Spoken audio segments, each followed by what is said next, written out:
Hello and welcome to IABM TV. Today I'm joined by Julian Knight, CTO at TSL Systems. Julian, thank you for joining IABM TV. You're welcome. Can you start by telling us about TSL Systems? So, TSL has been going for 30 years now. TSL Systems was the original company that started. I joined 3 years later, so this is my 27th year.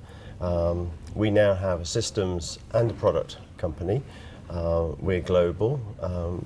We sell products in 180 countries. We sell systems from Reykjavik to Auckland, many places in between. And we concentrate on projects from major relocations down to small corporate systems, and again, anything in between. We see a steady growth in areas of smaller systems which provide the stability that an SI needs, but we also see the benefits of the flagship installations, the likes of Sky News Arabia, Media City UK and other very large installations. Of course, they're very peaky, so a balance of the two is what works best for us. Okay, and so what have you been up to here at the show?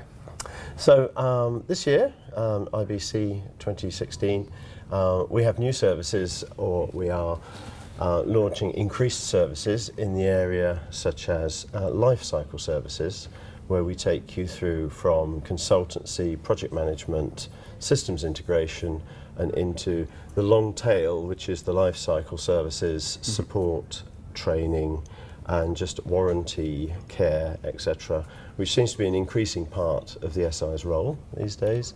And that again produces a much more repeatable, stable turnover. And we are increasing our resources. We've engaged more engineers recently, and another big first for us at IBC here is that we've launched fibre and managed cabling systems. This is headed up by Rick Davis and has already produced one substantial contract, and we have two more in the pipeline where we're running and terminating fibres for a non-TV broadcast related industry, and we have a team of 4 out doing that work at the moment as well.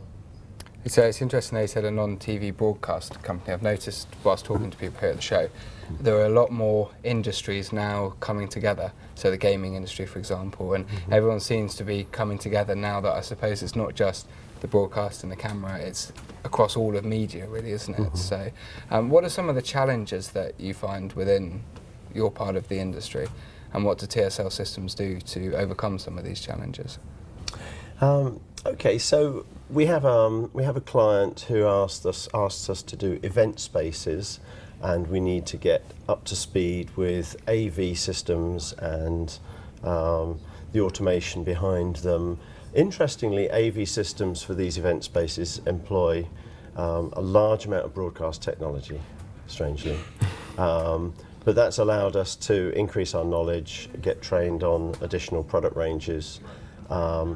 We've got people skilled in fibre termination and the requirements of the telco industry. And increasingly we're looking at IP-based systems, and I myself are on the SMBTE and very interested in that area of development and looking at the standards and the way that's being brought together by AIMS. And I think we as just traditional broadcasters need to realise that there is a massive step function between the baseband era and the IP era. And I think this is maturing well. I think most of our audience are probably well aware of what's happening now, and hopefully those who are involved are stepping up so they can be part of this. I find it extremely exciting, personally, where we're going with this, and I think the list of opportunities it opens up, which is fantastic. It's a very interesting period for the industry, definitely. Definitely. Julian, thank you for your time. Thank you very much. You can find out more about TSL Systems at tsl.co.uk.